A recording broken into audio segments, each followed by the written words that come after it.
እግዚአብሔር ሲተውልን ነው። እየሰማችሁ አንዳንድ ጊዜ አንዳንድ ነገሮች አደባባይ ላይ ወጥተው ምናያቸው ጓዳ ላይ ስላልተሰማ ነው እግዚአብሔር እንጂ እግዚአብሔር ይመክራል። እግዚአብሔር ባንድም በሌላም ይናገራል። እግዚአብሔር ሳይናገር እድል ሳይሰጥ ሳይታገስ ምንም ነገር ግን ጽዋ የሚባል ነገር ይሞላል። በቃ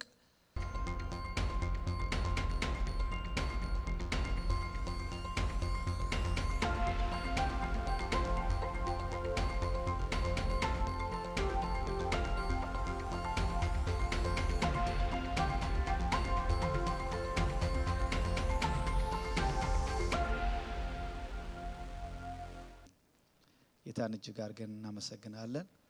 ጌታ መልካም ነው። አሜን። በጣም ወደ ኋላ የሚወስድ ክብሩ ሰማያትን ሸፍኗል። እግዚአብሔር ይባረክ። አንዳንድ ዝማሬዎች ከወቅቶች ጋር ስለሚያያዙ ወደ ብዙ ታሪክ ውስጥ ያስገቧቸዋልና የጌታ ስም የተባረከ ይሁን። እግዚአብሔር ይባርካችሁ፣ ይብዛላችሁ። በታማኝነት በጌታ ፊት እየቆማችሁ ያላችሁትን ሁሉ እግዚአብሔር አብዝቶ ይባርካችሁ። ላስቸግራችሁና ለእግዚአብሔር ቃል ክብር ትንሽ እንትኖችና አንብብ። ታሪካዊ ነገር ነው የምናየው፣ ግን እንቆምና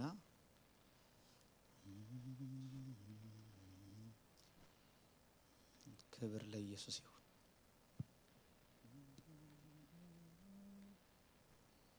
ሃሌሉያ። ጌታ ይባረክ።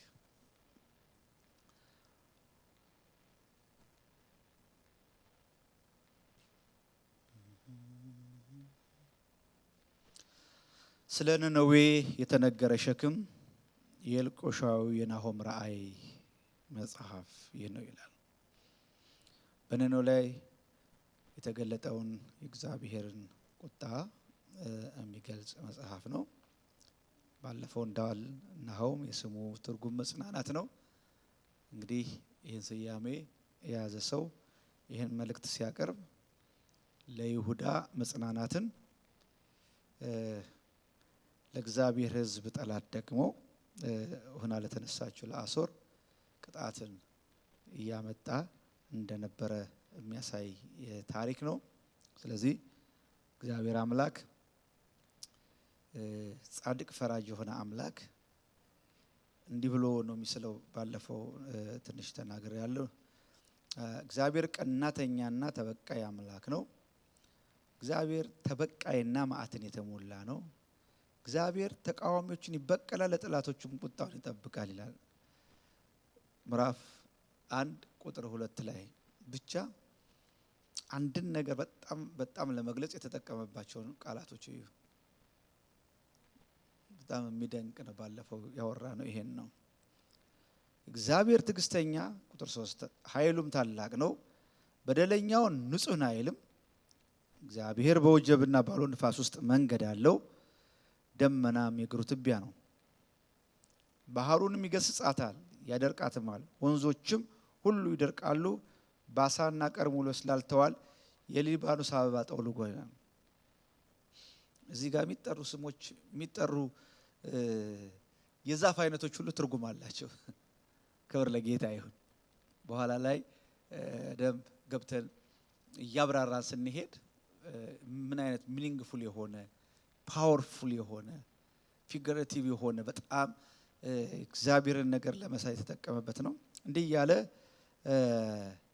ተራሮች ከእርሱ የተነሳ ታወኩ፣ ኮረብቶች ቀለጡ፣ ምድርና ዓለም የሚኖሩባት ሁሉ ከፊቱ ተናወጡ። በቁጣው ፊት የሚቆም ማን ነው? የቁጣውንም ትኩሳት ማን ይታገሳል? ማቱ እንደ እሳት ይፈሳል፣ ከእርሱ የተነሳ አለቶች ተሰነጠቁ። እግዚአብሔር መልካም ነው፣ በመከራ ቀን መሸሸጊያ ነው፣ በእርሱ የሚታመኑትንም ያውቃል። እስቲ ከኔ ጋር ወጥተን ቃል እግዚአብሔር መልካም ነው። አዋጣም የድምጽ አይታችሁ ጨምሩ ትንሽ። እግዚአብሔር መልካም ነው፣ በመከራም ቀን መሸሸጊያ ነው፣ በእርሱ የሚታመኑትን ያውቃል። መሀል ላይ ይሄን የመጽናኛ ነገር ይናገርና ስፍራዋን ግን በሚያጥለቀልቅ ጎርፍ ፈጽሞ ያጠፋታል። አሁን ነነዌን ነው እንደገና ሶርን ጠላቶችን ወደ ጨለማ ያሳዳቸዋል። በእግዚአብሔር ላይ የምታስቡት ምንድነው? እርሱ ፈጽሞ ያጠፋል፣ መከራም ሁለተኛ አይነሳም። እርስ በርሳቸው እንደ መሰቃቀለ እሾህ ቢሆኑ በመጠጣቸው ቢሰክሩ እንደ ደረቅ ገለባ ፈጽሞ ይጠፋሉ። በእግዚአብሔር ላይ በክፉ የሚያስብ ክፋትን የሚመክር ካንተ ዘንድ ወጥቷል። እግዚአብሔር እንዲህ ይላል፣ ኃይለኞችና ብዙዎች ቢሆኑ እንዲሁ ይቆረጣሉ፣ እርሱም ያልቃል። እኔ ማስጨንቅ ያለው ነገር ግን ከእንግዲህ ወዲህ አላስጨንቅም። አሁን ቀንበሩን ካንተ ሰብራለሁ። እግዚአብሔርም ከስምህ ማንም ከእንግዲህ ወዲህ እንዳይዘራ ስለ አንተ አዟል። ከአምላኮቹ ቤት የተቀረጸውን ቀልጦ የተሰራው ምስል አጠፋለሁ። አንተም የተጠቃህ ነህና መቃብርህን ምሳለሁ። እነሆ የምስራችን የሚያመጣ ሰላምን የሚያወራ ሰው እግር በተራሮች ላይ ነው። ራሱ ናሆም ስለ ራሱ ቅድም እንዳልኳችሁ የስሙ ትርጉም መጽናናት ነው። ለይሁዳ መሃል ላይ ደግሞ ይመጣና ለይሁዳ ይሁዳ ሆይ አጥፊው ፈጽሞ ጠፍቷልና ከእንግዲህ ወዲህ በአንተ ዘንድ አያልፍምና ዓመት በዓሎችን አድርግ፣ ስለቶችን ክፈል ይላል። ለሁሉ ሲዝን ያለው አምላክ እግዚአብሔር ሆይ እናመሰግንሃለን። አስተምረን፣ የቃል ፍቺ ይብራልን፣ ጸጋ በነገር ሁሉ ያግዘን። እኔንም ባሪያዎችንም እርዳ። እግዚአብሔር ሆይ በሩቅ የሚሰሙትንም ወገኖቻችን አንተ አግዝ፣ አስተምረን በክርስቶስ ኢየሱስ ስም አሜን። እንግዲህ ጥቂት ደቂቃዎች ጆሮአችሁን በደንብ ትሰጡኛላችሁ። ብትችሉ እንዳልኳችሁ ማስታወሻ ቤት ሄዳችሁ ሌላም ሰው ሼር የምታደርጉት ነገር ይሆናል። ባለፈው ሳምንት የመጽሐፉን ዳራ ባክግራውንዱ ምንድን ነበረ? ይሄን መጽሐፍ ባክግራውንዱን ትንሽ ነገር አይተናልና በጣም የሚያስወድድ መጽሐፉን በጣም ጠጋ ብለን እንድናነበው የሚያደርገን አንዳንድ ፍንጮችን አንዳንድ ታሪካዊ ነገሮችን አንስተናል። በተለይ ትንቢቶቹ ከሌሎቹ በተለየ መልኩ በግልጽ የተቀመጠ የስነ ጽሑፍ ቅርጽ ያለው ናሆም ራሱ ባለ ቅኔና ገጣሚ እንደነበረ ከነዚህ ከደቂቀ ነቢያት መካከል የተከበረ ባለ ቅኔ ተብሎ ስም የተሰጠው በጣም ሕያውና ኃይለኛ በሆነ ያጻጻፍ ስልት የተጻፈ ነው። እንዴት አድርጎ እያንዳንዱን ነገር ህይወት እንደሚሰጣቸው ቅድም አይተናል አይደል? በቃ እያንዳንዱ ኢሉስትሬሽን እያንዳንዱ እግዚአብሔርን ለመግለጽ የሚጠቀምበትን ነገር ፓወርፉል ነው። ናሆም ታላቅ ባለቅኔ ነበር። በጣም የቃላት ስዕላዊ መግለጫዎቹ ድንቅ ናቸው። አንድን ነገር ፒክቸር አድርጎ ስዕላዊ በሆነ መልኩ እግዚአብሔርን በጣም የመሳል ክሎቱ በጣም የተመሰገነ ሰው እንደነበር መጨረሻ አካባቢ ላይ ተነጋግረናል። ከዚህ ማይነር ፕሮፌት ተብሎ ከተጻፉት እነዚህ ደቂቀ ነቢያት ማለት በሳይዛቸው ማለት ነው በድፍረት በቅናት በልዕልና እሱን የሚስተካከል ሰው እንዳልነበረ ታሪክ የሚናገርለት ሰው ነው።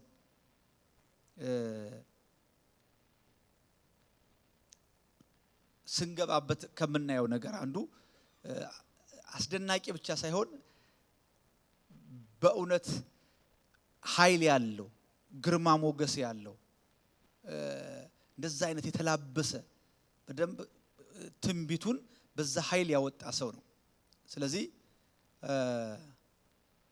የናሆም ግጥም እንደ ግጥም ነው፣ እንደ ፖኤቲክ አድርጎ ነው የጻፈው። ከሁሉም በተለይ ወደ ኢሳይያስ በጣም የሚቀርብ ነው ብለው ነው የሚናገሩት። ይሄን አየንና ባክግራውንድን ላስት ዊክ በተለይ ለእግዚአብሔር ያለው አክብሮት መለኮታዊ ፍትህና ቸርነት ላይ ያለው እምነት እግዚአብሔር አምላክ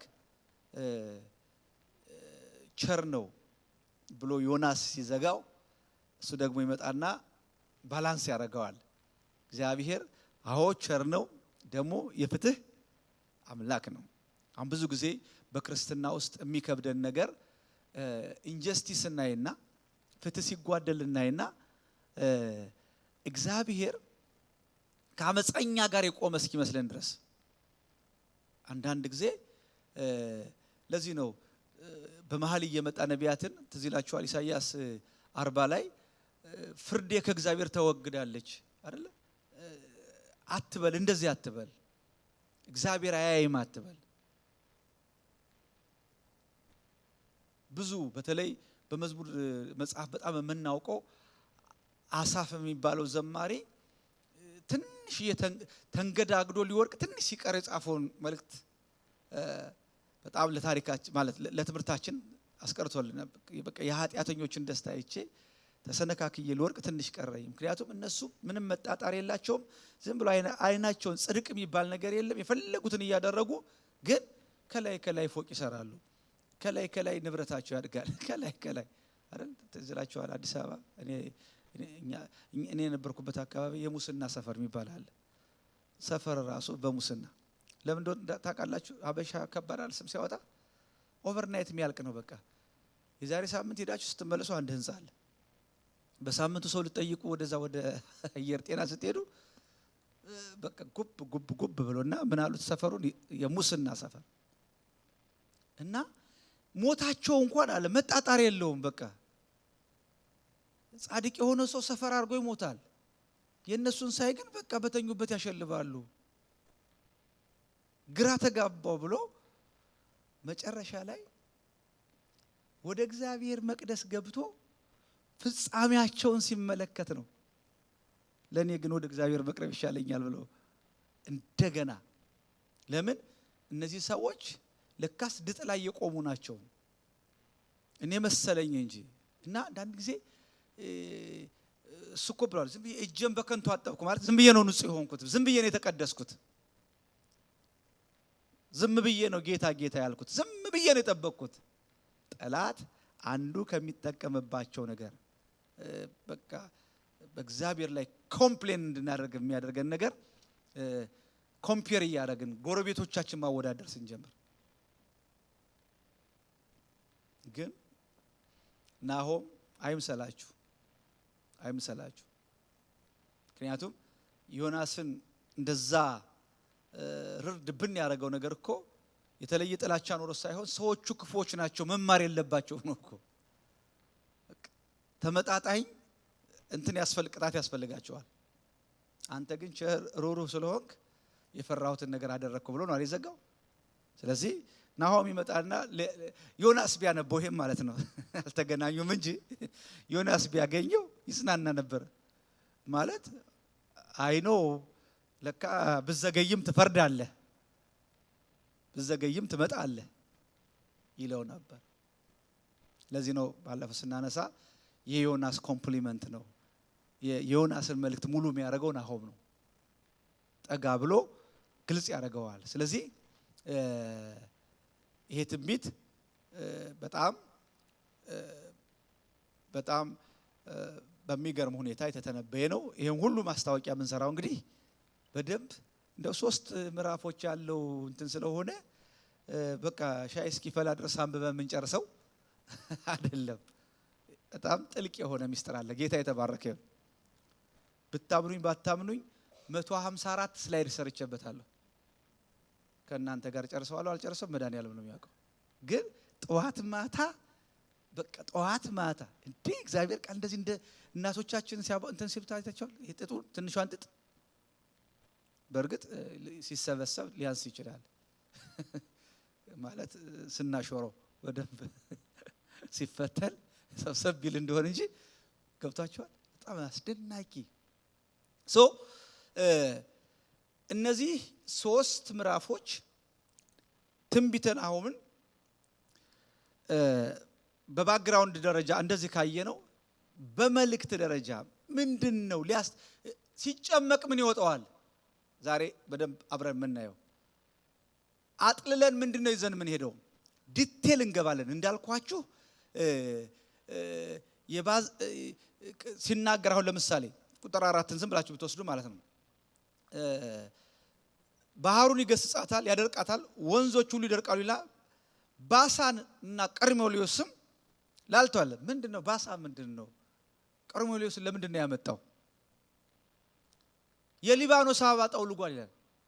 እነዚህ እንድትል ስንገባ ገብቷችኋል? በሚገባቸው አሁን ለኔና ለእናንተ ባሳን ምንድነው? ባሳን ገብቷችኋል? የሊባኖስ አበባ ለአድማጮቹ ይሄን ኦዲየንስ ሆኖ ለሰሙት ለአይሁድ ግን ዋው ነው የሚሉት። ለምን? በፍጹም ይደርቃል ብለው የማያስቡት ነገር ነው እየደረቀ ያለው። ይላላል የማይሉት ነገር ነው እየላላ ያለው።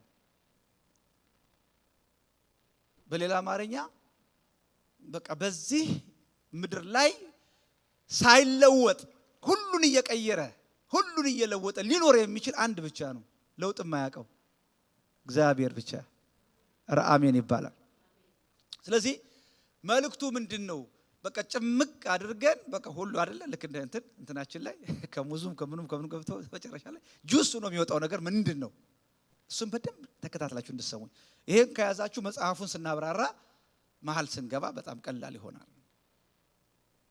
ስለዚህ ይሄ ታሪክ፣ ይሄ ትንቢት፣ ይሄ ቅድም በግጥም መልክ ቀረበ፣ በልዩ ስነ ጽሁፍ ውበት ባለው ስነ ጽሁፍ ቀረበ የምንለው ትንቢት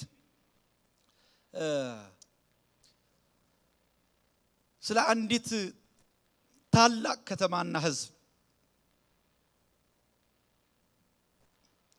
ፍጹምና የማይቀለበስ ጥፋት የሚያወራ ታሪክ ነው።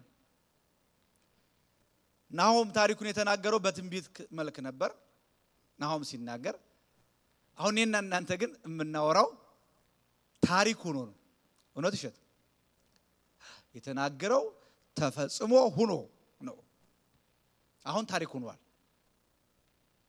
ስለዚህ ናሆም የኖረው አሶር ይሁዳን ህልውና እየተገዳደረች በነበረበት ዘመን ነው። ታሪክ የመጽሐፍ ቅዱስ የብሉይ ኪዳንን ዳሰሳ ስታጠኑ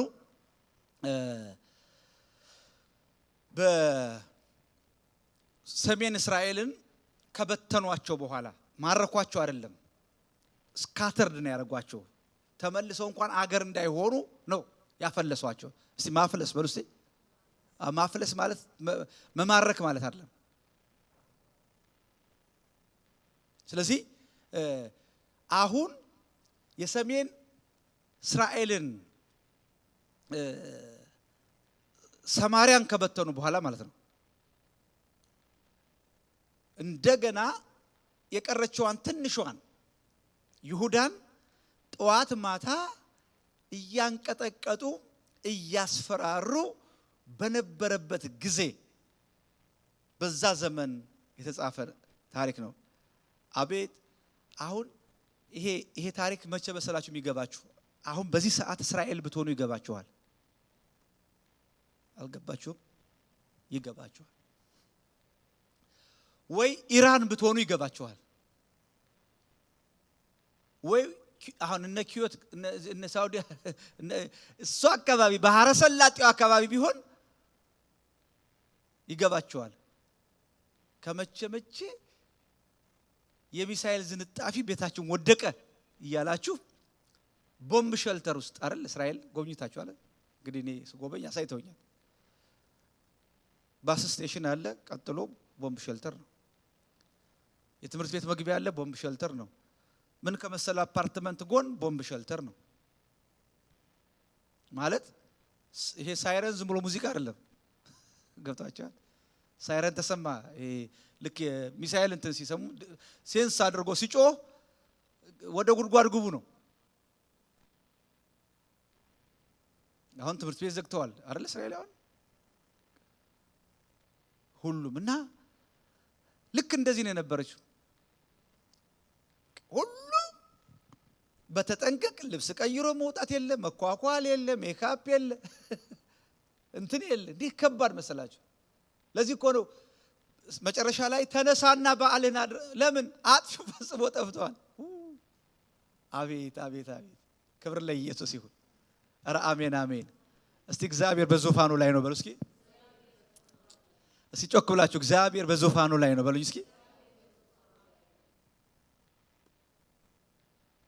እኔ በነበርኩበት በተወለድኩበት አካባቢ አሁን መጥቶ መንግስት የሆነው መንግስት እስኪሆን ድረስ ማለት ነው ትዝ ይለኛል ሁሉ ጊዜ ቅዳሜ ሰርፕራይዝ አለ ጦርነት ኃይለኛ ጦርነት ለምን ቅርብ ስለነበር ማለት ነው እነሱ ለነበሩበት ያኔ ወያኔ ተብሎ በረሃ በነበር ጊዜ አንድ የተለመደ ነገር አለ ፍራሽ አወርደን ታች በመሬት ተኙ ነው እንባለው ምክንያቱም ባንድ የከተማዋን በእግሮ ያቆሟታል የሚመቱን መተው የሚዘርፉትን ዘርፎ የሚማርኩትን ማርከው ይዘው ይሄዳሉ እና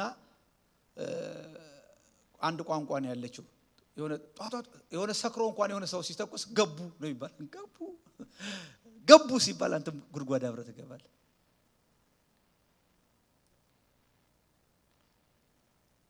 ደግሞ ከባድ ነው መጠበቅ ከባድ ነው ብሎ ያሰውይ አንድ ሰው ተካሰው ክሱ ምን እንደው ታውቃላችሁ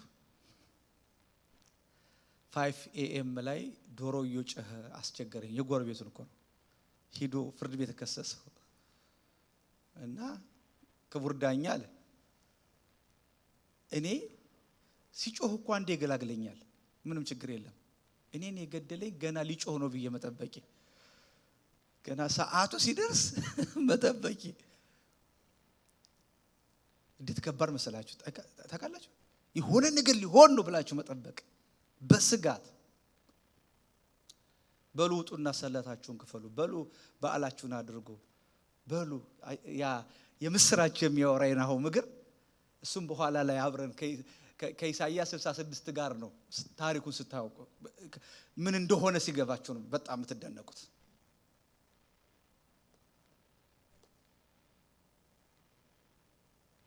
እነ ሰናክሬም በይሁዳ ቅጥር ላይ ምን እንዳወሩ ሲገባችሁ ምን አይነት ዘግናኝ ቋንቋ ሲናገሩ ቋንቋ እንኳን ቀይሩ ሲባል ነው አሉ ምክንያቱም ሁለቱን ቋንቋ ስለሚችሉ በእናንተ ሀገር ቋንቋተን ነው እኛ የተላክነው እኮ ይሁዳን ለማሸበር ነው ለምንድን ነው በእኛ ምን እናገረው በዕብራይስጥ ነው እንጂ ምን ተገትገው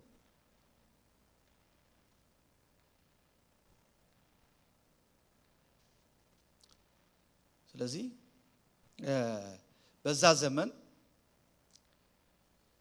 ያችን ልበላት ያችን ልበላት እናሳነሳት ኩሩና ጨካኝ የሆነች መንግስት ወይ ደግሞ መንግስት ሻንተን በሉት ዋና ከተማዋን ነው የነበር እንደሚጠፋ አስቀድሞ ተነግሯል እኮ ታውቃላችሁ ትዝላችሁ ከሆነ ዮናስም እኮ አልተሳካለትም እንጂ ዲቴል ስብከቱን ባናቀም በዚህ 40 ቀን ውስጥ ነነዌ ምን ትላለች ትገለበጣለች ይላል እኮ በጣም የሚያስደንቃችሁ አንዳንድ ታሪካዊ ነገሮችን ስትመረምሩ አንዳንድ ሰዎች እንደዛ የገዘፈች ታላቅ ኃይለኛ አስፈሪ ጨካኝ መጽሐፍ ቅዱስ የሚላት ማለት ነው ክፉ የሆነች ከተማ ክፉ የሆነ የአሦር መንግስት አንዳንዶቹ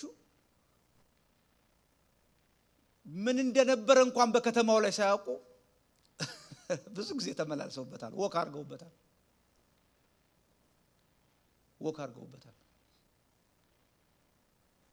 እግዚአብሔር ያሰጠማት እግዚአብሔር ለሰዎች መንገድ ሰጥማኮ በላይዋ ላይ መንገድ አውራ ጎዳና ሆኖ አይገርማችሁ ምን ማለት መሰላችሁ አሁን ዛሬ እኔና እናንተ ባለንበት በዚህ ቦታ ላይ የሆነ በታሪክ ማለት ነው አንድ የሆነ ሰምጦ የከባ ከተማ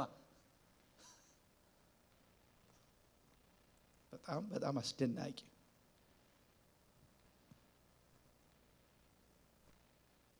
በፍርስራሿ ላይ ሰዎች ሳያውቁ ለዘመናት ሄደውባታል እስከ 1842 ዓመተ ምህረት አሁን ቅርብ ጊዜ ማለት ነው ከዛን ዘመን ጀምሮ ሰዎች እቺ ዋና አስፈሪ ገና ከሩቅ ሰዎች የሚንቀጠቀጡላት አስፈሪ ከተማ ወደ አለመኖር ተቀይራ መሬት ውስጥ የነበረች ከተማ ነች አሁን ነው የአርኪኦሎጂ ቁፈራ ፍርስራሿን አውጥተው አሁን ትጎበኙታላችሁ። ሪሰርች ብታረጉት ታገኙታላችሁ። አቤኒስ አውጣልን እስቲ እነዛን ስዕሎች ከረንትሊ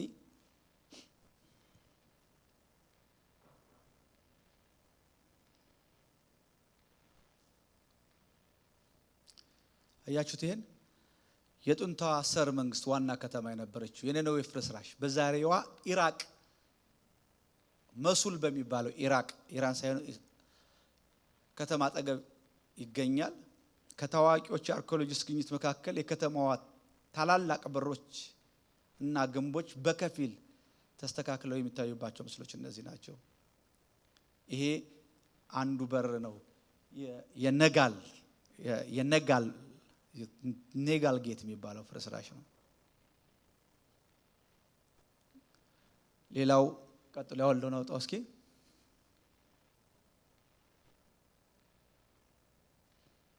ይሄ ደግሞ የማሻኪ በር ይሉታል። ማሻኪ ጌት። እነዚህ በቁፋሮ ከመሬት የተገኙ የወጡ ናቸው። እቺ ከተማ ምንም ያህል አስፈሪ ብትሆን ታሪክ በዚህ መልክ እስክትሆን ድረስ እንደነገርኳችሁ ብዙ ሰዎች ከተማ በታች መኖሩን ሳያቅ በላይ ተገባይተዋል፣ ነድተዋል። በሌላ አማርኛ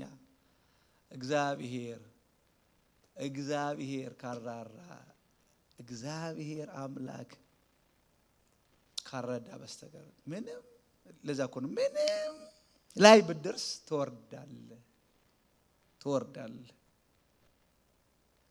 ስለዚህ የናሆም መልእክት እንግዲህ በጣም የታመቀ አጭር በጣም ግን ፍሬያማ የሆነ ነው።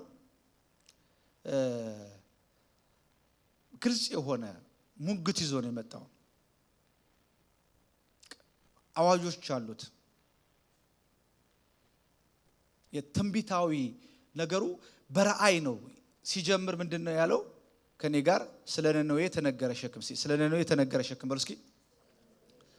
የኢሳይያስ መጽሐፍ ሄዳችሁም ስታነቡ ለሌላ አገር የተነገሩ ትንቢቶችን ሸክም ነው የሚላቸው ይልና የኤልቆሻው የናሆም የራእዩ መጽሐፍ ይሄ ነው ይላል።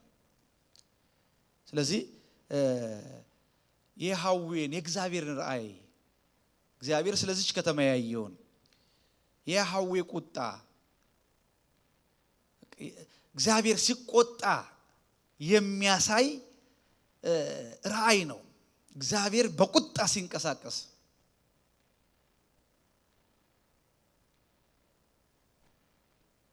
ያን ነው የሚስለው፣ ያን ነው እያደመቀ የሚስለው። ለምሳሌ ቅድም እንዳልነው ቁጥር 2 ላይ እግዚአብሔር ቀናተኛና ተበቃይ አምላክ ነው። እግዚአብሔር ተበቃይና መዓትን የተሞላ ነው። እግዚአብሔር ተቃዋሚዎቹን ይበቀላል፣ ለጠላቶቹ ቁጣውን ይጠብቃል። አንድ መልእክት ለማስተላለፍ በዚህ መልክ ነው። እንግዲህ አይነው ይሄ መልእክት በዘመናችን ተወዳጅ መልእክት አይደለም። ሰማችሁ? እግዚአብሔር የሚባል እሳት ነው የሚል የአዲስ ኪዳን መጽሐፍ ይዘን ማለት ነው። አዘብቱ እግዚአብሔር አይዘበትበትም። እግዚአብሔር የሚባል እሳት ነው። እግዚአብሔር ፈራጅ ነው። ሮሜ 11:22 እስቲ አንብበልኝ። እግዚአብሔር አምላክ ለተቃዋሚዎች ለአመፀኞች ቁጣ አለው። እግዚአብሔር ይቆጣል። በኋላ ላይ በደንብ እናያለን።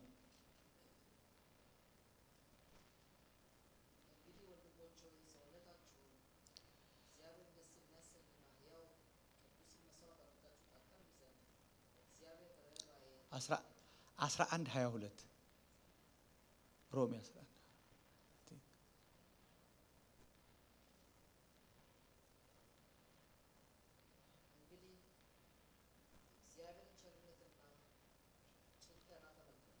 የእግዚአብሔርን ቸርነትና ጭከና ተመልከቱ።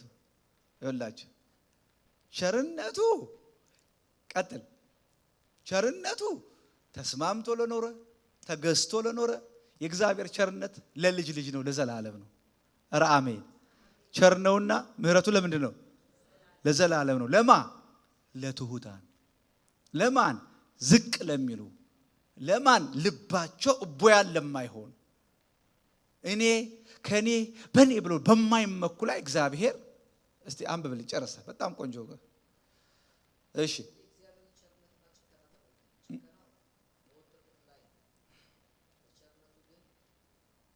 ቸርነቱ ግን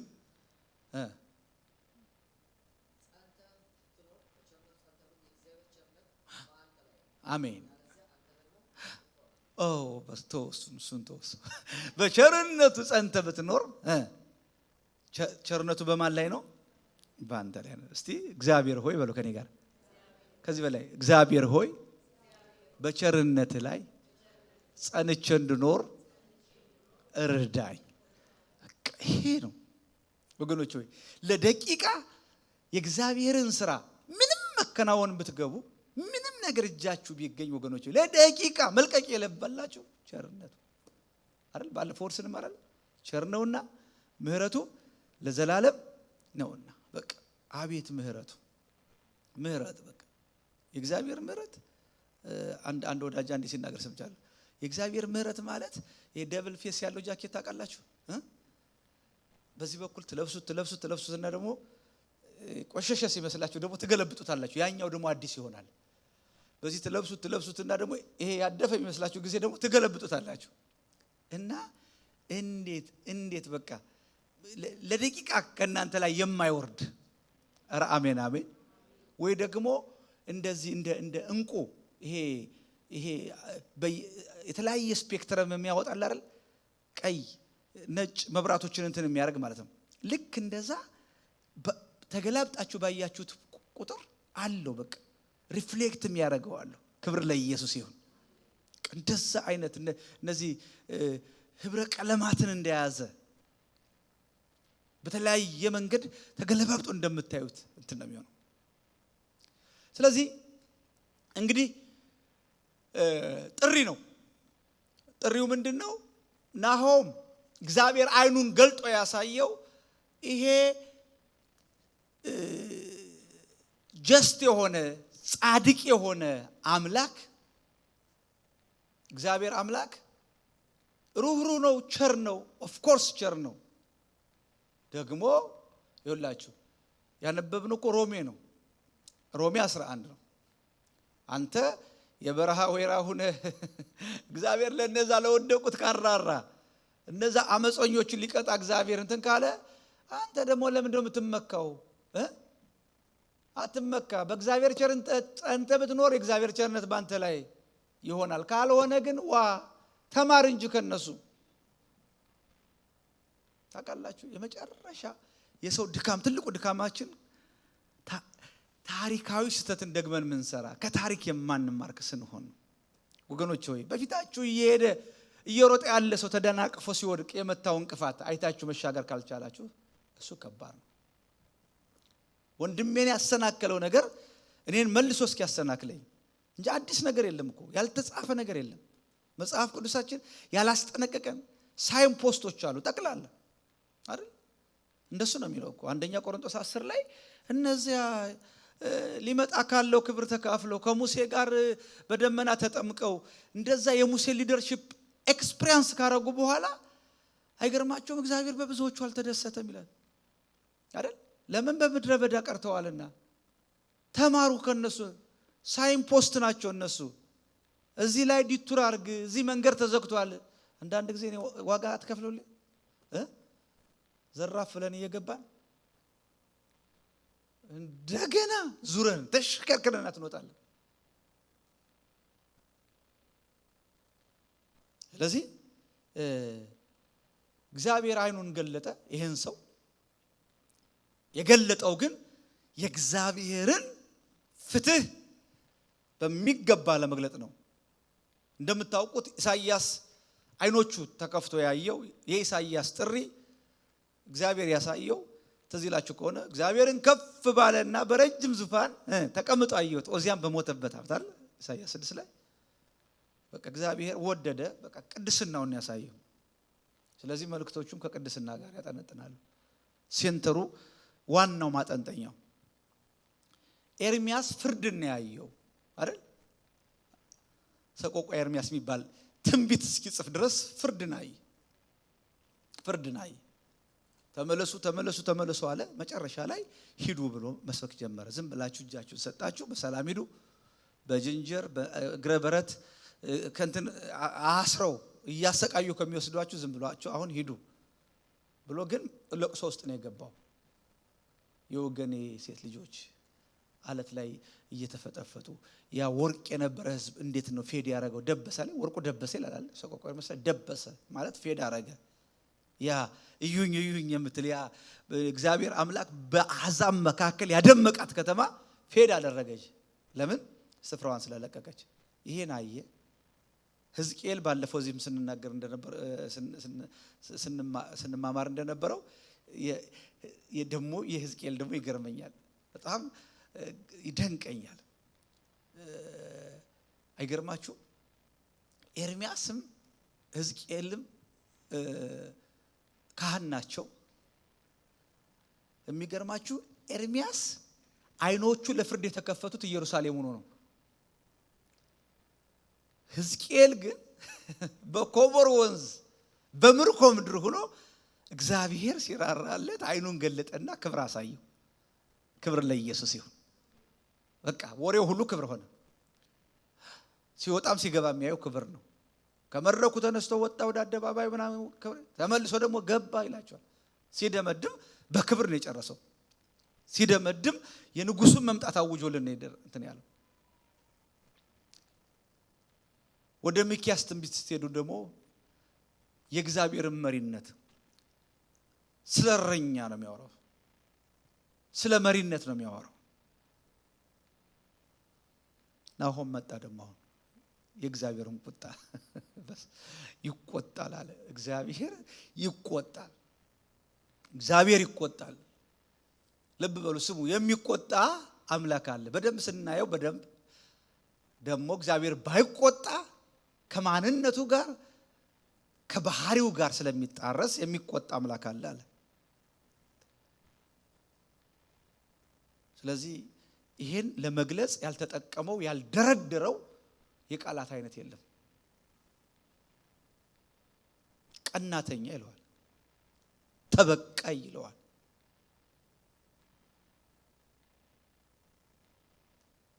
ነብዩ እያየ ያለው ራእይ ማለት ነው። ቁጡ የተቆጣ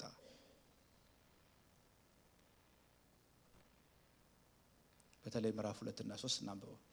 እግዚአብሔር ደግሜ ልበላችሁ፣ እግዚአብሔር ቀናተኛ ተበቃይ አምላክ ነው። እግዚአብሔር ተበቃይና መዓትን የተሞላ ነው። እግዚአብሔር ተቃዋሚዎችን ይበቀላል፣ ለጠላቶችም ቁጣውን ምን ይላል? ይጠብቃል፣ ይቆጣል። እግዚአብሔር ቁጥር 3 ላይ እግዚአብሔር ትዕግስተኛ ኃይሉም ታላቅ ነው፣ በደለኛው ንጹሕ አይልም። እግዚአብሔር በወጀብና ባሎ ንፋስ ውስጥ መንገድ አለው፣ ደመናም የእግሩ ትቢያ ነው። እግዚአብሔር ይቆጣል። እግዚአብሔር ቀናተኛ ነው።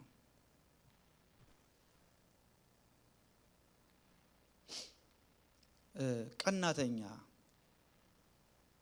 the attributes of God አንዱ የእግዚአብሔርን ባህሪ ስናጠና የምናጠናው እግዚአብሔር ቀናተኛ ነው።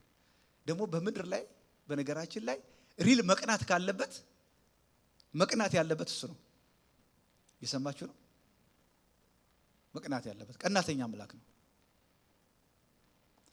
ይሄ ጀለስ በእንግሊዘኛ ማለት ነው። በዕብራይስጥ ቃል ፍቅርን የሚያመለክት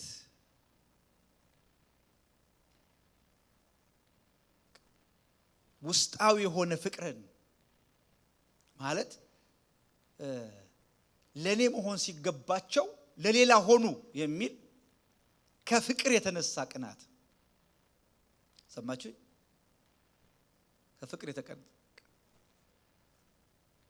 ሕያው ሆኖ በእግዚአብሔር አምሳል የተሰራው ክቡሩ የሰው ልጅ አይደል እንስሳን ሲመስል ከቅናት የተነሳ ዓላማችን ስፍራችን ስለለቀቅን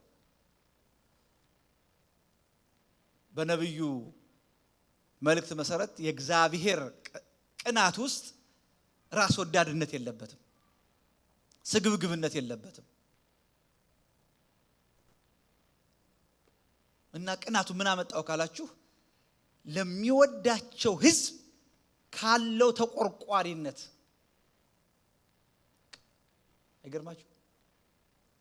መውደድ አልበቃው ብሎ ከመውደድ ያለፈ እግዚአብሔር ስለሱ ስለ ሕዝቡ በአምሳሉ ስለፈጠረው ሕዝብ እግዚአብሔር ይቀናል።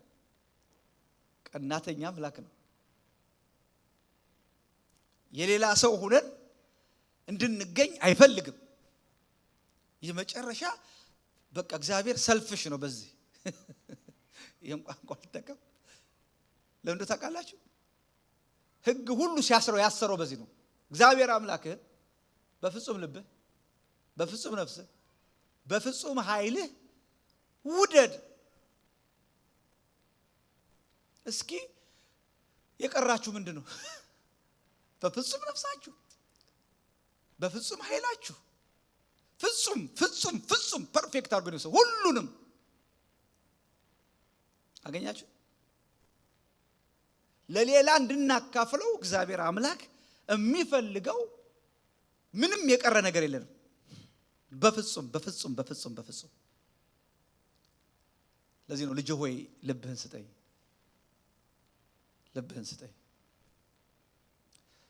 አንድ ታሪክ ድሮ አንብቤ ያለው ሲንደርሊንግ የሚባል አንድ ህንዳዊ ከቡድሃ እምነት የመጣ ወጣት ነውና በራእይ ተገለጠለት፣ ክርስቶስን አየ። ስለዚህ ከቡድሃ እምነት ውጭ እያስተማረ ማለት እየተከተለ እንደሆነ ሲገባቸው ተቃውሞ አስነሱበት። የሚገርማችሁ ታሪኩ በጣም ረጅም ነው።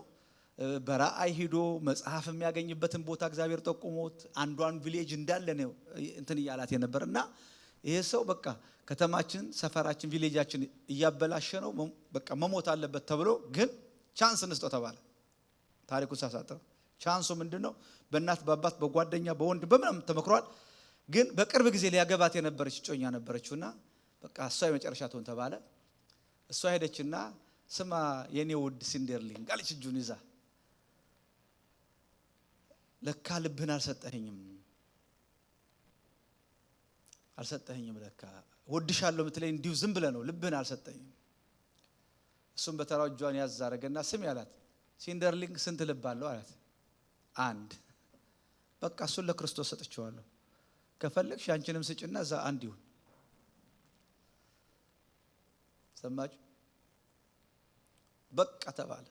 በቃ ይህ ሰው አይመለስም ተብሎ በምግብ መርዝ ሊገሉት ሲሉ ማርቆስ 16ን ስለሚያምን መርዝ ይበላሉ፣ በእነሱ ላይ ምንም ይሞታል ብለው ቢያዩት በኋላ የሲንደርሊንግ አምላክ የሰፈሩ ሁሉ አምላክ ሆነ። ክብር ለጌታ ይሁን። አንድ ልብ ነው ያለኝ። አሁን እኮ መከራችን ያየ ነው እቺን አንድ ልብ። ይሄ እንደ ደመልስና ደምቅዳ ራይት ኦሪክል ራይት ቬንትሪክል ምናምን ሌፍት ቬንትሪክል እንደሱ ቢሆን 4 ይሆንልን ነበር። ሌፍትና ራይቱ ተደምሮ እሱ ሳይንስ ነው። ሰማይ የሚያውቀው አንድ ልብ ነው። ይሰማችሁ ነው። ለዚህ ነው ልባችሁን በመንገድ ላይ ልባችሁ ሰው እግዚአብሔር ሊቆጣጠረን ነው የሚፈልገው። በቃ ዳዊት አየ፣ ተነሳ፣ ወደቀና በቃ አለ የሚገላግለኝ ነው። እኔ ግን ንጉሴን በላይ ላይ በልቤ ላይ ሹም ያለው። አንዲት ብታሳዝነኝ ሴት አለች መኃልየ ዘሰሎሞን። ሁሉንም የሷ ማድረግ የምትፈልግ ሰልፍሽ ህፃን ነበረች። መጀመሪያ አካባቢ ውዴ የኔ ነው ትላለች። ዓለሙም ሲያልፍ ዓለሙም የኔ ነው፣ እንትኑም የኔ ነው፣ እንቅልፉም የኔ ነው፣ አልጋውም የኔ ነው፣ ሁሉም የኔ ነው። መጨረሻ ላይ ሊያስተምራት ሲፈልግ መጣና በር አንኳኳ። የተለመደ ስንፍናው ተናነቃት። እግሬን ታጠቢያለሁ፣ ታረቁታላችሁ ታሪክ መውረድ አልችልም። ኧረ ተይ ውዴ እኔ እኮ ነኝ፣ ይሄው በከርቤ ተሞልቻለሁ። ጣቱን እያስገባ እንግዲህ ፍርግርግብ በር ይመስለኛል እንግዲህ ያልሰበረውም ጨዋ ነው። ብቻ ግን ብዙ ነገር አድርጎ መጨረሻ ላይ ሄድ አይደል ታሪኩ። እሱ ሲሄድ እንቅልፍ ከየት ይምጣ? እኔ የተኛው ነፍሴ ግን ነቃች። አቤት ደግሞ መተኛት እየፈለጋችሁ የሚወሰድባችሁ እንቅልፍ ከሱስ እግዚአብሔር ያድናችሁ። በሰላም ተኛለሁ አንቀላፋለሁ ተብሎ የተጻፈው ይስራባችሁ። ምርቃጥሩ ካልሆነ ኮከብ ስትቆጥሩ ብታሩት እንደ አዲስ አበባ ሀብታም ትንሽዬ ወንበር ታወጡና በቃ የላካችሁት መኪናና አላችሁ ሲያዞራችሁ ተገልብጦ ይሆን አሰብ ላይ ደርሶ ይሆን አይደርስም። ደሃ እኮ ድብን ብሎ ይተኛል። ሰላም እኮ አንዳንዱ እኮ ደም ብዛት ከዚህም የመጣ ይመስለኛል።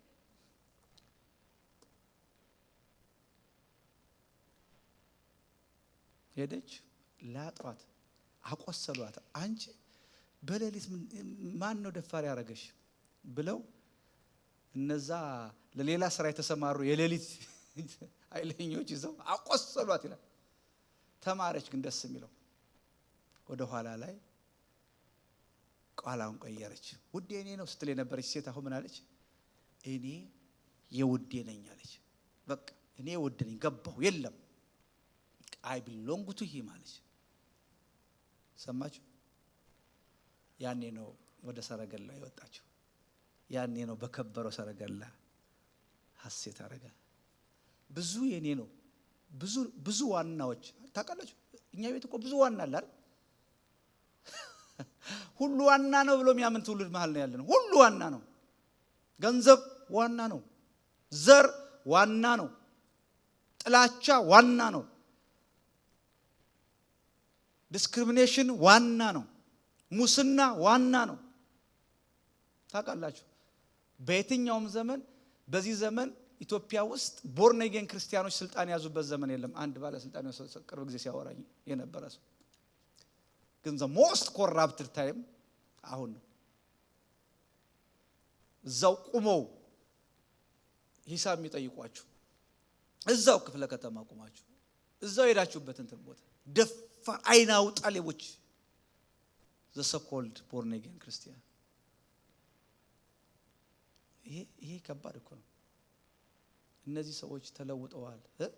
ክርስትና ከየትኛውም ዘመን የዘገጠበት ታይም ቢኖር አዎ በአንጻሩ እግዚአብሔር እየሰራ ነው።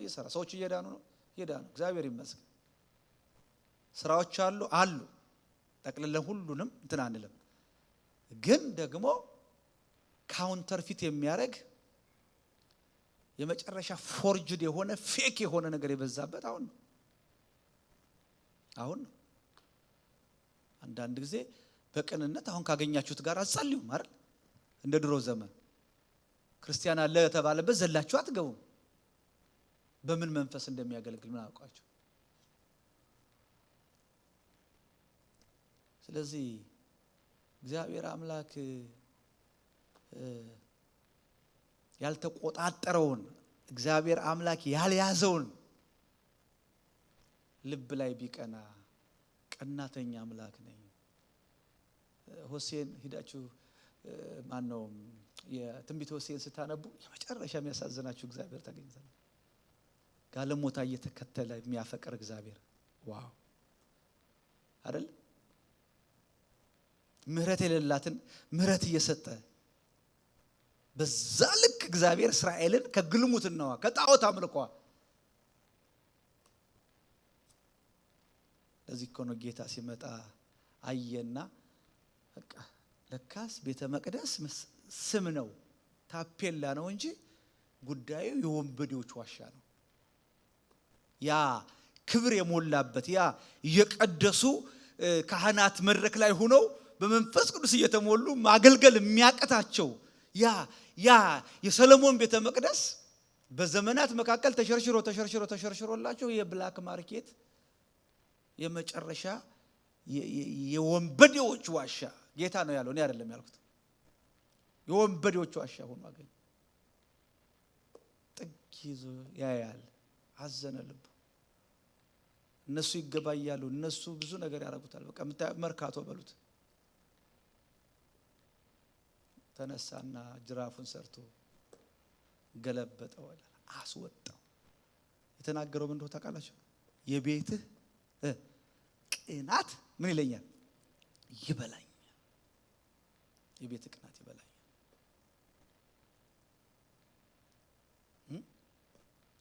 የኔ ነው የምትሉት ሰው ከናንተ ውጪ አይደል?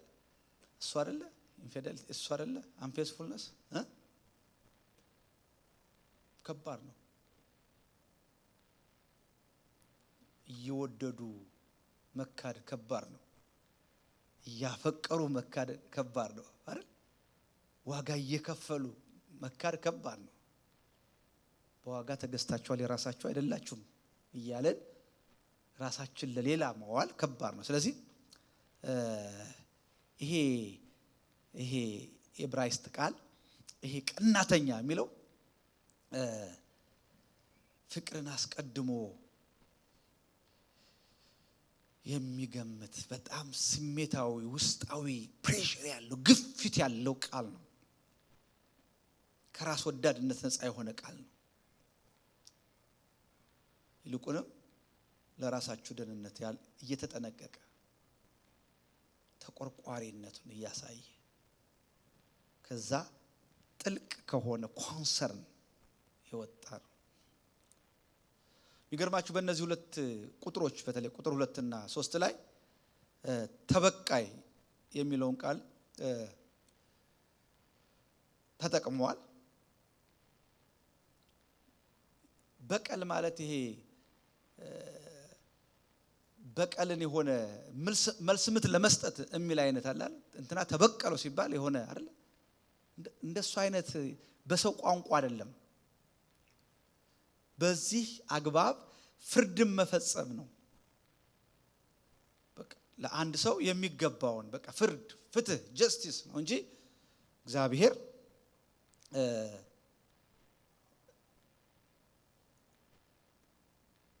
ክፉን በክፉ ከመመለስ ጋር የተያያዘ የኛ አይነት የበቀል በሰው ተርሚኖሎጂ በሰው ዲፊኒሽን ያለውን አይደለም።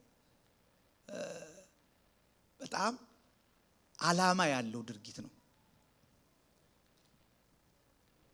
በስሜት የሚነዳ የሆነ ቁጣው ትጉ ብሎ በኋላ ላይ አነሳዋለሁ የሆነ እንትን የሚል አይደለም። በዓላማ እግዚአብሔር ይበቀላል ሲል በቀሉ በፐርፐዝ ነው። በፐርፐዝ ነው። ባለማዓት ይለዋል አይደል? ምን ማይለዋል? እግዚአብሔር ቀናተኛ ተበቃይ አምላክ ነው። ተበቃይና ማዓትን የተሞላ ነው ይላል። ራስፉል የሚለው በእንግሊዘኛ ይሄ በሚገርማችሁ ይሄ ቃል የእግዚአብሔርን አመለካከት ማለት በዛ በነበረው ሁኔታ ላይ እግዚአብሔር አምላክ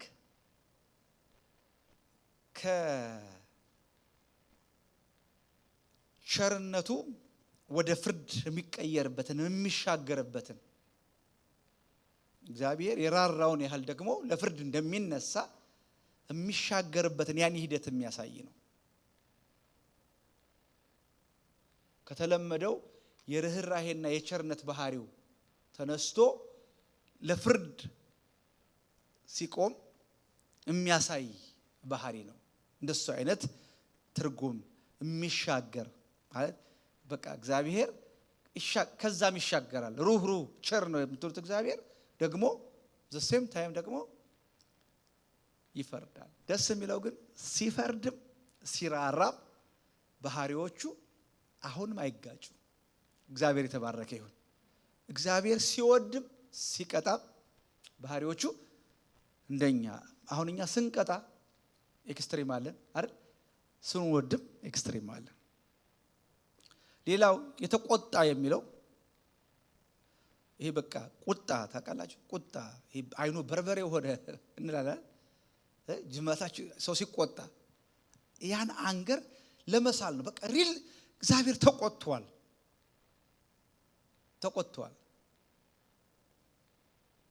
የእግዚአብሔር ቁጣ አሁን በነነዌ ላይ ነዷል። ስለዚህ ይሄ እግዚአብሔር ቁጣ እነዚህን ቃላት ሁሉ የያዘ የጠቀሰ አንዳንዱ ደጋግሞታል አለ። በእነዚህ ሁለት ቁጥሮች ብቻ ወደ 6 ጊዜ ነው። በቃ ሪፍሬዝ ቁጥሩት ቀናተኛና ተበቃይ ነው።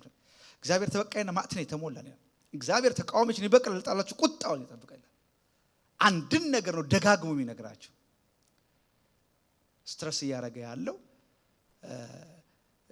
ናሆም ሊፈጥረው የፈለገው አጠቃላይ ስሜት በቃ እግዚአብሔር ተቆጥቷል። የሆነ ባለው ኢንጀስቲስ እግዚአብሔር ተቆጥቷል። ስለዚህ ልክ እንደ ዮናስ የሆነ ጥልቅ ስሜት ውስጥ ገብቼ የተነበይኩት ትንቢት አይደለም። ይሄ ቁጣ የኔ ሳይሆን የራሱ የእግዚአብሔር ነው። ሰማችሁ? በኔ በነብዩ አፍ ይነገር እንጂ ይሄ የእግዚአብሔር ነው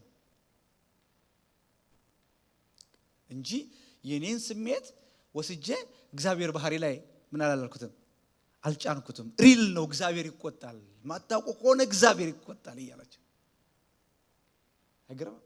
ደግሞ ደጋግሞ ያሰመረው። ስለዚህ የእግዚአብሔርን ባህሪ በጣም በጥንቃቄ ገለጠበት ሂደት ነው። ስለዚህ ይሄ መገለጥ ሞር በየምዕራፉ በየቁጥሩ እየተገለጠ ሲሄድ የእግዚአብሔርን ቁጣ ከመግለጽ አልፎ መግለጫ ማብራሪያ ይሰጣል። ዲቴሎችን መስጠት ይጀምራል። ወደ ኋላ ስትገቡላ ዲቴል ይሰጣቸዋል። ያህዌ እግዚአብሔር አይታችኋል። እግዚአብሔር ይላል።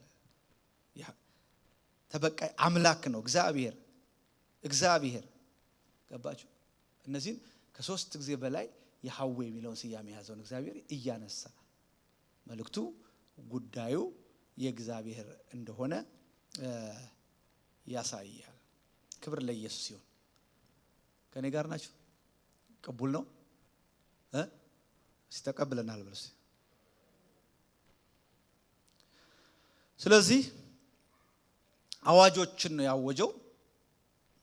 የእግዚአብሔርን ባህሪ በአዋጅ ደረጃ ባህሪው ነው። the attribute of God ነው። ይሄ የእግዚአብሔር ካራክተር ነው። ይሄ አትሪቢዩት የኔ አይደለም።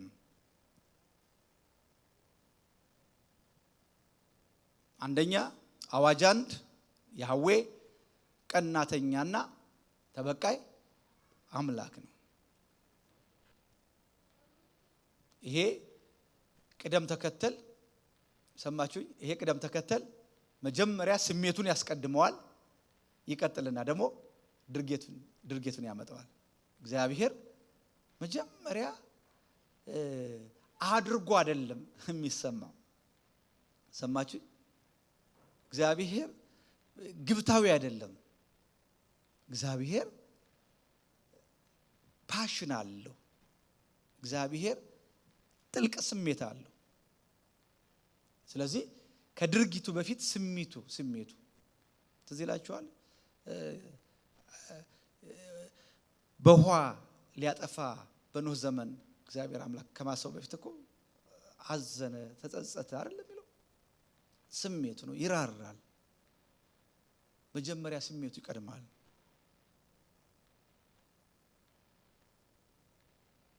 በሁለተኛው ቨርስ ላይ እንደገና ደግሞ ተበቃይና ባለመዓት ነው ብሎ ደግሞ ሁለተኛውን አዋጅ ይናገራል።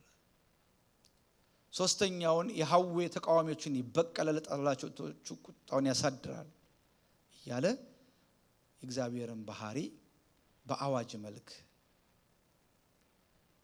ስለዚህ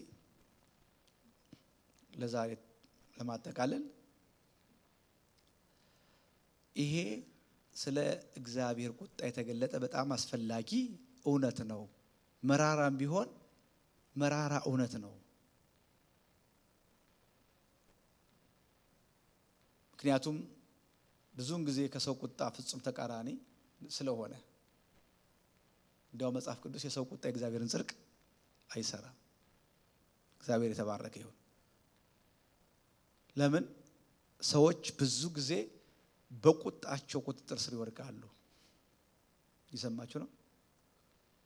የሰዎች ቁጣ የማይሰራው የእግዚአብሔርን ጽድቅ ብዙ ጊዜ ቁጣው ኮንትሮል ያደርገናል፣ ይይዘናል። እግዚአብሔር ዘንድ ግን ቁጣውን የያዘ አምላክ ነው እንጂ የሰማችሁ ነው? ቁጣው ኮንትሮል ያደረገው አይደለም። አሁን መኪናው ነው የሚነዳን ወይስ እኛ ነው መኪናው የምንነዳው? ጭራው ነው ውሻውን የሚያነቃንቀው ወይስ ውሻው ነው ጭራው የሚያነቃንቀው? ሰማችሁ? ይለያል። እግዚአብሔር ቁጣውን ይቆጣጠረዋል። እግዚአብሔር ጥልቅ ስሜቱ ሐዘኑን ወደ ድርጊት የሚያመጣው ግን ይህን ሲያደርግ እግዚአብሔር የቁጣው ትክክለኛ መዳረሻ አለው። ሰማችሁ? የቁጣው እግዚአብሔር የፍርዱ ትክክለኛ መዳረሻ አለው። የሰው ቁጣ የሆነ እንደሆነስ እዴ አገር ነው የሚያጠፋው አይደል? አገር ነው። ልጆቻችሁ ልትቀጡ ብላችሁ ነው ከባላችሁ ጋር ተጣሉት ወይ ደግሞ ከሚስት ጋር ሰፈር ሁሉ የሚተረማመሰው አንኮንትሮል ስለሆነ ዝም በል አንተ ምን አገባህ ምናምን ብሎ ይቀጥላል። ከባድ ነው።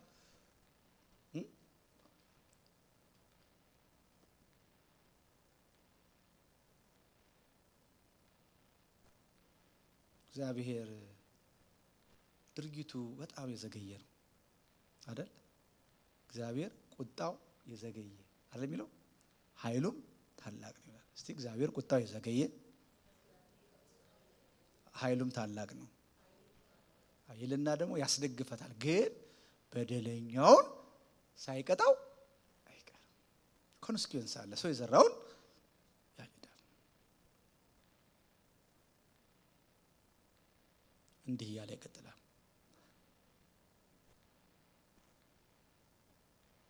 የኛ ቁጣ ከቁጥጥር ውጭ ይሆናል። በቁጣ አቅራቢያ ያለ ማንኛውም ሰው ይጎዳል እንጂ የቁጣው መነሻውን ብቻ አይደለም አድሬስ የሚያደርገው። ከባዱ የሰው ቁጣ በተቆጣበት ነገር ብቻ ሳይሆን ተያያዥ ሌላ ኮላተራል ዳሜጅ አለው። ሌሎች ስህተቶችን ያስከትላል። ሌላ የጎን ጠንቅ አለው፣ ሳይድ ኢፌክት አለው። በእግዚአብሔር ቁጣ ላይ ግን ይሄ ፈጽሞ እውነት አይደለም። እሱ ለቁጣ የዘገየ በቃ ፈጽሞ እንደ ሰው ግንፍል የማይል ትዕግስተኛ አምላክ ነው። ክብር ለኢየሱስ ይሁን። ቁጣው የተሰፈረ ነው፣ ፈጽሞ ከቁጥጥር ውጭ አይደለም። በዛ ስፔሲፊክ በሆነው ሊያስተምረው ሊቆጣው በወደደው። ንጹሃን ሰዎች በእርሱ ቁጣ ምክንያት ፈጽሞ መከራ አይቀበሉም። ለዚህ ነው ይሁዳን እያጽናና በዚህ ቁጣ መካከል እግዚአብሔር መልካም ነው በመከራ ቀን መሸሸጊያ ነው ይላል። ክብር ለጌታ ይሁን። መዓት እየፈሰሰ ባለበት በዚህ ቁጣው እንደ ጢስ ወጣ፣ ተራሮች ተናወጡ፣ እንዲህ እያለ የቁጣውን መዓት እያወረደው ግን በዛ መካከል የምስራች የሚናገሩ እግሮች አሉ ይላል።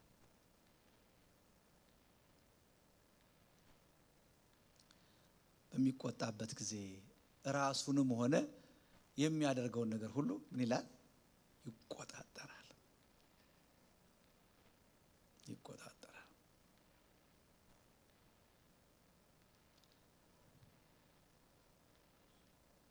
ስለዚህ ናሆም በሚቀጥለው ከቁጣ ወደ ፍርድ ደግሞ ያመጣዋል። ወደ ፍርድ ያመጣዋል። ቁጥር 4 ላይ ወደ ፍርድ ነው የሚያመጣው። እንደሱ ነው የሚለው አይደለ? ቁጥር 3 ላይ እግዚአብሔር ትዕግስተኛ ኃይሉ ታላቅ ነው፣ በደለኛውን ንጹህ ነው አይለውም ማለት ጀጅ ያደርጋል፣ ይፈርዳል። ይህን ራእይ ወደዚህ ራእይ ነው የሚሸጋገረው። ተቆጥቷል። መቆጣቱን በደንብ ካሳየን በኋላ ኦኬ፣ ስለዚህ ይሄ ቁጣ እንትን ይላል፣ በቃ መርካት አለበት። ይሄ ነው በቃ አምላክ ሰው የሆነበት ክርስቶስ በመስቀል ዋጋ ያስከፈተው ነገር ይሄ ነው። እግዚአብሔር አመፀኛን ሳይቀጣ አይቀርም። እግዚአብሔር ኃጢአትን ድል ያደርጋል። ኃጢአተኛን ቢራራም ለኃጢአተኛ ምሕረት ቢያደርግም። ስለዚህ ናሆም እግዚአብሔር ለምን በበቀል እንደሚንቀሳቀስ የመለኮታዊ ፍርድ ምክንያቱን እግዚአብሔር መቼ በበቀል እንደሚንቀሳቀስ የመለኮታዊ ፍርድ ጊዜውን ሰማችሁኝ? ምክንያቱም ብቻ ሳይሆን ጊዜውን እና እግዚአብሔር እንዴት በበቀል እንደሚንቀሳቀስ የመለኮታዊ ፍርድ ዘዴውን ገልጧል። አይገርማችሁም? እግዚአብሔር ለቁጣ ሪዝን አለው፣ ቅጣት ለመስጠት ጊዜ አለው። እንደገና ደግሞ ለመቅጣት ዘዴ አለው። የተጠቀመበት ዘዴ የመጨረሻ የሚገርማቸው የመጨረሻ ማንም ቢራቀቅ በዚህ መልክ አንድ ከተማን አያሰጥም። አንድ ከተማን አይጠፋ።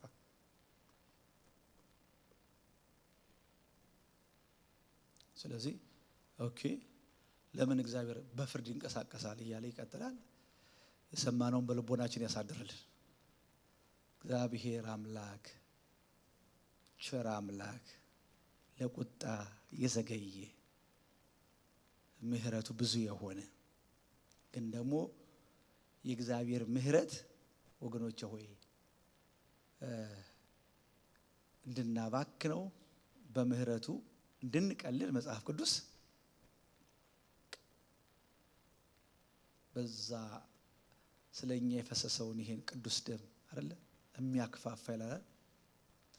ይሄን መልሶ የረገጠ እንደዛ አይነትን ሰው እኮ ወደ ንስሐ ለማምጣት ከባድ ነው የሚለው ዕብራውያን 6 ሊመጣ ካለው ክብር ተካፍሎ የእግዚአብሔርን መንፈስ ተንክብሎ ግን በእግዚአብሔር ምህረት ላይ ወገኖች ሆይ ምህረት ለውድቀታችን ማበረታቻ ሳይሆን ምህረት ከውድቀታችን መነሻ ነው መሆን ያለበት። አሜን።